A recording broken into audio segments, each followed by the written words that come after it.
Hi friend, এখন আমি বানাতে চলেছি পিওর গোবিন্দভোগের ভোগ চালের খিচুড়ি। আজকে খিচুড়ি করছি। আজকে শনিবার। আমরা প্রায়ই সোনা মুগ ডাল আর ভালো গোবিন্দভোগ চালের খিচুড়ি খেতে পছন্দ করি। গোবিন্দভোগ চাল নিয়েছি, সোনা মুগ ডাল নিয়েছি, বিনস নিয়েছি কটা, একটা টমেটো নিয়েছি, একটা গাজর, আর নুন, হলুদ, জিরে গুঁড়ো, ধনে গুঁড়ো, একটু গোটা জিরে, কাঁচা লঙ্কা চেরা, আর একটু মিষ্টি না হলে আমি যেন তরকারি খেতেই পারি না। মিষ্টি আমার একটু দিতেই হবে, বুঝতে পেরেছ?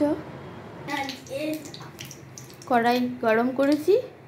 কড়াই গরম করে আমার নিজের হাতে ঘরে তৈরি বানানো গাওয়া ঘি তৈরি করেছি।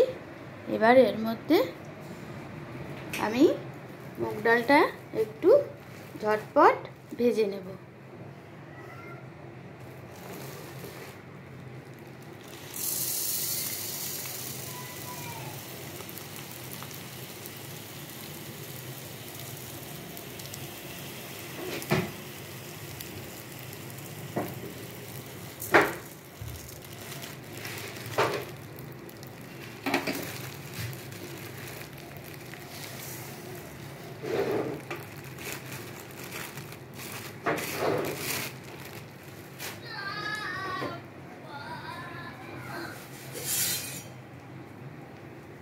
এবার নাড়ছি।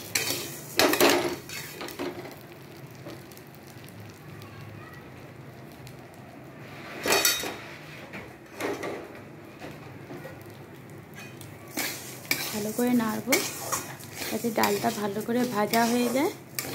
ভাজা হলেই তো সেদ্ধ হবে ভালো করে, গন্ধটাও বেরোবে মিষ্টি।